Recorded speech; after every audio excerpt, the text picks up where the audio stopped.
Hey everyone, and welcome back. Ready for another deep dive? Today we're tackling something I think we all deal with, but maybe don't always think about directly. I think I know where you're going with this. Power dynamics, but not like the obvious strong-arming stuff, more like the subtle ways power plays out in everyday life. Yeah, like it's almost like a hidden game everyone's playing, whether they realize it or not. Exactly, and to guide us through this deep dive, we're turning to this really cool YouTube video that breaks down the 48 Laws of Power. It's a book by Robert Greene. I've heard of that. Isn't that the one with the reputation for being a little cutthroat? Yeah, it definitely doesn't shy away from the more, let's say, strategic side of power. But don't worry, our goal here isn't to turn you into some kind of Machiavellian schemer. More like giving you a peek behind the curtain, right? Exactly, so you can see the game being played and then decide how you want to play. Maybe even if you want to play at all. Right, because sometimes just knowing the rules is enough to give you an edge. Absolutely. Now, to make things a bit easier to digest, we're going to group these 48 laws by themes. Think of it like putting puzzle pieces together to see the bigger picture. Love that. So where do we start with this puzzle? Well, why don't we jump right into a juicy one? Deception and manipulation. Oh, getting right to the heart of it. I like it. Well, let's be honest, who hasn't encountered a bit of this? That coworker who takes credit for your ideas or those ads that make you buy things you don't even need. It's everywhere. True, but the key is recognizing it, right? Not necessarily copying it. Right. So let's talk about a couple of laws that really jumped out at me from this theme. First up, we have Law 3, conceal your intentions. Ooh, mysterious. And then there's Law 21, play a sucker to catch a sucker. I mean, the names alone are pretty intriguing. They do make you think, don't they? And they hint at some pretty powerful strategies, like concealing your intentions. It's not always about being sneaky. It can be as simple as not showing all your cards in a negotiation. Okay, so kind of like in poker, you don't want to reveal your hand too early. Exactly. It keeps the other person guessing. Okay, and what about this whole playing a sucker thing? Isn't that a bit well deceptive? It can be, but it can also be about strategic vulnerability. Hey, what? Vulnerability is a strategy. Think about it. Sometimes appearing less knowledgeable or skilled than you actually are can lull your opponent into a false sense of security, and then bam, you've got the upper hand. Wow, that's actually pretty clever, but also kind of tricky to pull off. It definitely takes some finesse. All right, so we've got conceal your intentions and play a sucker, two pretty potent strategies. But where's the line between using them effectively and, well, becoming a manipulative jerk? That's the million-dollar question, isn't it? I think we need to dive a little deeper into Law 3, conceal your intentions. What are some real-world examples of this in action? Well, think about a marketing campaign for a new product. Okay. They often try to create buzz and suspense without revealing all the details right. They want to keep the audience guessing and wanting more. Right. It's like they're building anticipation. Exactly. And that's a form of concealing intentions, but it's not necessarily harmful. Okay, so it's about creating intrigue. But what about in like a negotiation setting? Well, a skilled negotiator might hold back their ultimate goal, revealing information strategically to steer the conversation in their favor. And that's where things can get a little trickier, ethically speaking. It's like walking a tightrope, right? You need to be strategic, but not cross the line into dishonesty. Exactly. And the key is to be aware of the potential downsides. If people sense you're constantly hiding your true motives, they might become wary and reluctant to trust you. Right, so even when you're being strategic, transparency and authenticity still matter. Absolutely. It's all about finding that balance. This is making me rethink how I approach certain situations, especially at work. Have you ever seen this law in action in your own life? Maybe in a negotiation or even a casual conversation? Oh, now that you mention it, there was this one time. Let's spill the tea. Let's just say I learned a valuable lesson about concealing my own intentions during a salary negotiation. It didn't go quite as planned. Oh no, I need to hear more about this, but I guess we'll have to save that story for another time. Because up next, we're moving on to a theme that I think ties in perfectly with this idea of strategy and perception, image and perception. Okay, so we're talking about how we present ourselves to the world. Exactly, and how we can strategically craft our image to influence others' opinions and ultimately gain more power. It's all about perception. This is especially relevant in today's world with social media and personal branding and all that. So which laws fall under this theme? Well, the video mentions a few that are particularly relevant. There's Law 1, never outshine the master. Ooh, that sounds like a good one. And then there's Law 30, make your accomplishments seem effortless. Okay, so we've got don't outshine the boss and make it look easy. Those are like mini master classes in power dynamics. They really are. Never outshine the master reminds us that even when we're competent and ambitious, we need to be mindful of the existing power structures. It's like that saying, it's better to be underestimated than overestimated, right? Exactly. People can feel threatened if you come on too strong. So it's about finding that balance between showcasing your skills and reassuring those in power that you're not a threat. Right, it's a delicate dance for sure. Okay, and what about this effortless accomplishment thing? That's intriguing but also kind of unsettling. Is it really better to make things look easy, even if they take a ton of effort? Think about it this way. When you see a world-class athlete or a virtuoso musician, their mastery seems effortless, right? Yeah, it's like they were born with it. But the truth is, it's the result of years of dedicated practice and hard work. Oh, totally. We often forget about all the blood, sweat, and tears that go into it. Exactly. And this law encourages us to think about how we present our own achievements. While it's important to acknowledge the effort involved, sometimes strategically highlighting the ease with which we accomplish things can enhance our perceived competence and influence. This is making me rethink how I talk about my own work. The key is to strike a balance between being transparent and showcasing your strengths in a way that highlights your effectiveness. It's like you said earlier, it's all a game, and understanding the rules can make a big difference. Now, speaking of games, sometimes the best move is to step away from the board entirely. Wait, what? Which brings us to another fascinating law in this theme. Law 16, use absence to increase respect. Hold on, how can being absent make people respect you more? That sounds counterintuitive. It might seem that way, but think about it. When something is scarce, it becomes more desirable. Okay, like a limited edition product or a rare gem. Their value goes up because they're hard to find. Exactly. And this law is about applying that same principle of scarcity to ourselves. So by limiting our availability, we create a sense of intrigue. Think of it less as playing hard to get and more about being intentional with your time and energy. It's about choosing when and where to make your presence known. So stepping back can actually make our presence more impactful when we do choose to engage. Precisely. This law encourages us to consider the value of strategic withdrawal. Taking time for yourself, focusing on your own growth and pursuits allows you to recharge and return to the social or professional sphere with renewed energy and a heightened sense of value. I know people who seem to have mastered this. They're successful, interesting, but they're not constantly in the spotlight.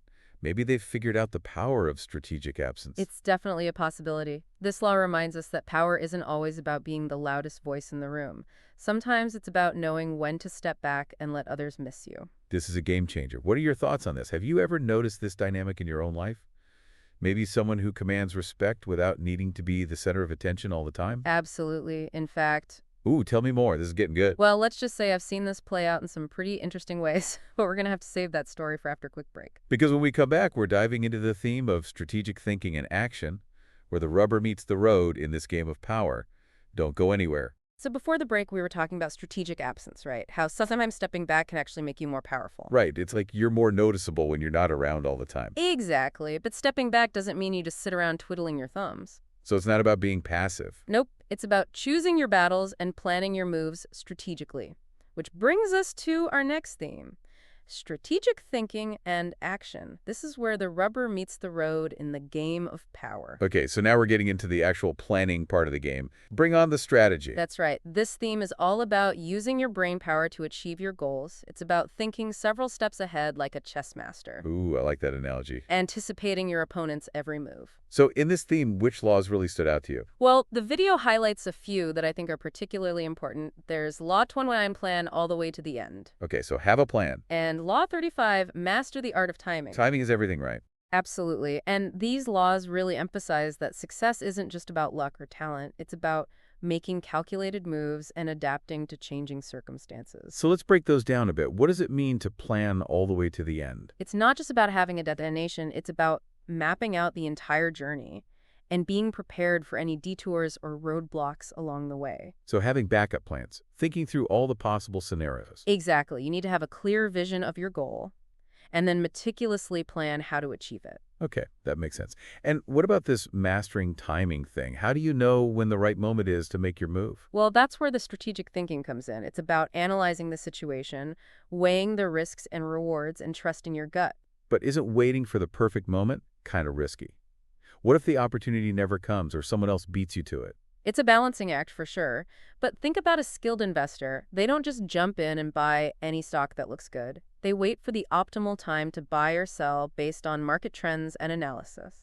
Okay, so it's about being patient and strategic. Exactly. Or think about a politician. They don't just make random announcements. They strategically time their press conferences and speeches for maximum impact. Wow, yeah, that makes sense. So mastering timing really could be a superpower. It can definitely give you an edge. And it's a skill that can be developed with practice. Okay, I'm starting to see the bigger picture here. It's not just about luck or talent, it's about making smart moves and being adaptable. Exactly. Now, out of all these strategic thinking laws, is there one you find particularly helpful in navigating the complexities of well life?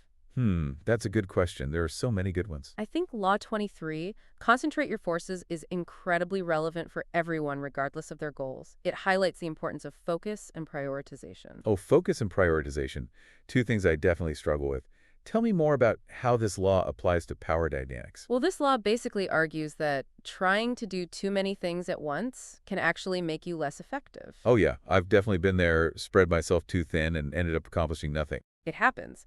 But instead of scattering your energy and resources across multiple pursuits, this law encourages you to identify your key strengths and focus on those areas. So it's about choosing your battles wisely, putting your energy where it will have the biggest impact. Exactly. Imagine a military strategist concentrating their troops on a strategic location to overpower the enemy. They're not trying to fight on multiple fronts at the same time. Right, it's about focusing your power for maximum impact. Exactly. Or think about a business leader allocating resources to a promising new venture while scaling back on less profitable ones. They're making strategic choices about where to concentrate their forces. Makes me think about all the times I felt overwhelmed and unproductive because I was trying to do too much at once. Maybe I need to be more ruthless with my priorities. It's not about being ruthless, it's about being intentional. What are your top priorities right now? What truly aligns with your goals and values? Those are the areas where you should be focusing your energy. This is such a powerful concept, and it's something everyone can benefit from, whether you're running a company pursuing a creative passion or just trying to manage your daily life more effectively. It's about recognizing that saying no to certain things can free you up to excel in areas that truly matter. This is giving me a whole new perspective on focus. What are your thoughts on this? Have you ever experienced this in your own life? The benefits of concentrating your energy, or maybe the drawbacks of spreading yourself too thin? Oh, I've definitely been there. But you know what's interesting is that, Okay, you can't just leave me hanging like that. Tell me more. well, let's just say I learned this lesson the hard way. But that's a story for another time, because now it's time to shift gears and move on to our final theme for this deep dive: social dynamics and relationships. Ooh, okay. So now we're talking about how power plays out in our interactions with others. Exactly. It's not just about individual strategies anymore. It's about understanding the complex web of relationships, alliances, and social cues that influence power dynamics. So it's like we're moving from playing solo to joining a team sport. Perfect analogy. And the video highlights some laws that are particularly relevant to this. There's Law 2, never put too much trust in friends. Okay, that sounds a little ominous. And Law 19, know who you're dealing with. Those both sound like we should be a little wary of people. They might sound cynical at first glance, but I think they offer some valuable insights into human nature. Take Law 2, for example. It's not about becoming a paranoid recluse. Okay, good, because I like my friends. It's more about recognizing that power dynamics can shift, and even people we're close to can sometimes act in their own self-interest. Oof, that's a tough pill to swallow. But I guess it's true. Not everyone has our best interests at heart all the time. Right. And then there's Law 19, which emphasizes the importance of social intelligence. Social intelligence. What's that? It's the ability to accurately assess the motivations and intentions of the people around you. It's about being able to read the room, so to speak. Okay, so like understanding the personalities and power dynamics at play in any given situation. Exactly, because different people respond to different approaches. What works with one person might totally backfire with another. So it's like being a social chameleon, adapting your approach based on who you're dealing with. Think about a skilled diplomat. They have to tailor their approach to each world leader they encounter, or a manager who understands the individual motivations of their team members. They're using social intelligence to navigate those relationships effectively. This is making me think about all the times I've totally misjudged someone or used the wrong approach and it blew up in my face. Maybe I need to work on my social intelligence skills. We can all benefit from honing our social intelligence. It helps us build stronger relationships, navigate conflicts more effectively, and ultimately wield power in a way that benefits both ourselves and others. Okay, I'm convinced. Social intelligence is officially on my to-do list. So out of these relationship laws, is there one that really stands out to you, one that you think our listeners would find particularly helpful? I think Law 10, avoid the unhappy and unlucky, is a really important one. It highlights the impact of something called emotional contagion. Emotional contagion. That sounds intense. What is that? It's basically the idea that emotions, both positive and negative, can spread from person to person, like a social virus. We've all experienced it. When you're around someone who's super positive and upbeat, their energy rubs off on you. Oh yeah, or the opposite. You talk to someone who's constantly complaining and you feel totally drained afterward. Exactly. And this law suggests that being around negative or unhappy people can actually undermine our own well-being and ability to be effective. So it's not just about avoiding those Debbie Downers for our own sanity, but also for our own success. Precisely. Their negativity can be contagious, dragging us down and hindering our motivation and creativity. Wow, I never thought about it that way. So surrounding ourselves with positive people is actually a strategic move. It can definitely give you an edge. And this law encourages us to be mindful of the company we keep.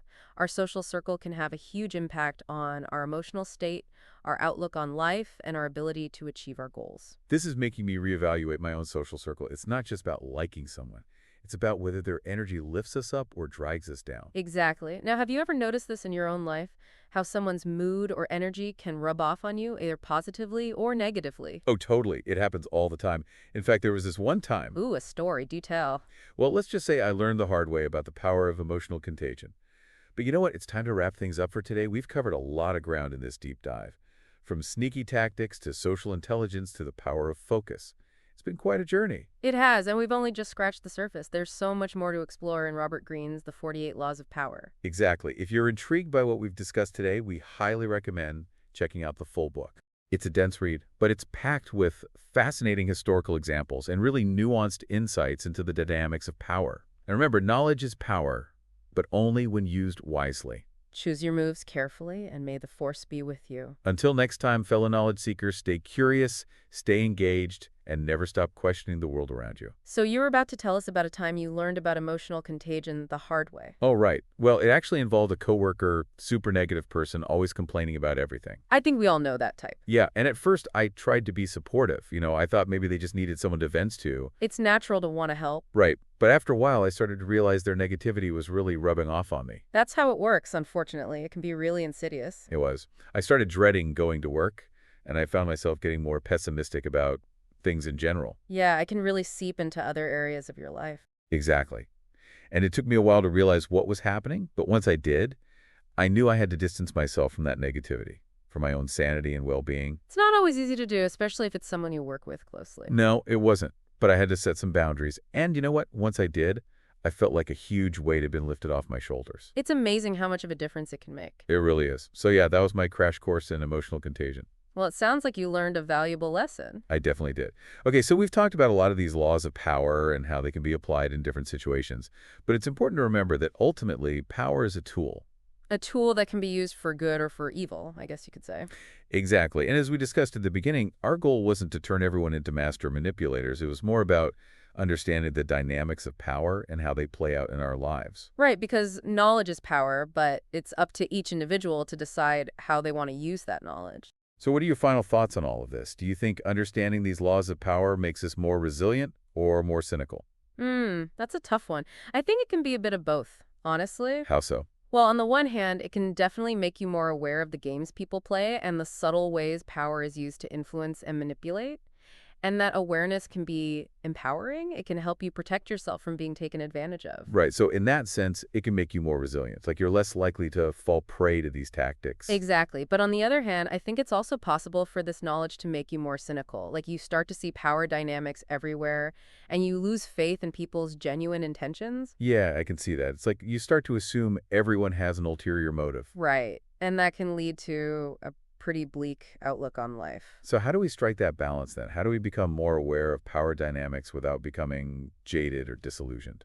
I think it starts with self-awareness, understanding our own values and motivations, and being honest with ourselves about how we tend to operate in the world. So like being aware of our own tendencies towards power plays. Exactly. And then it's about surrounding ourselves with people who we trust and who share our values, people who lift us up and inspire us to be our best selves. Because ultimately, I think it's about using our power for good, right? To make a positive impact on the world. I think so. And that starts with being mindful of how we use power in our own lives, whether it's in our relationships, our workplaces, or in our communities. Well said. This has been such an eye-opening deep dive. We've explored the dark side of power, the strategic side, and even the empowering side. It's given me a lot to think about. Me too. And I hope it's given our listeners some food for thought as well. Absolutely. If you're intrigued by these laws of power and want to explore them further, we highly recommend checking out Robert Greene's full book, The 48 Laws of Power. It's a fascinating read, even if you don't agree with everything in it. It definitely challenges you to think differently about the world. And that's what we're all about here on The Deep Dive. Challenging assumptions, expanding perspectives, and encouraging you to think critically about the world around you. So until next time, fellow knowledge seekers, keep exploring, keep questioning, and never stop learning. And remember, the best way to wield power is to use it wisely. See you next time.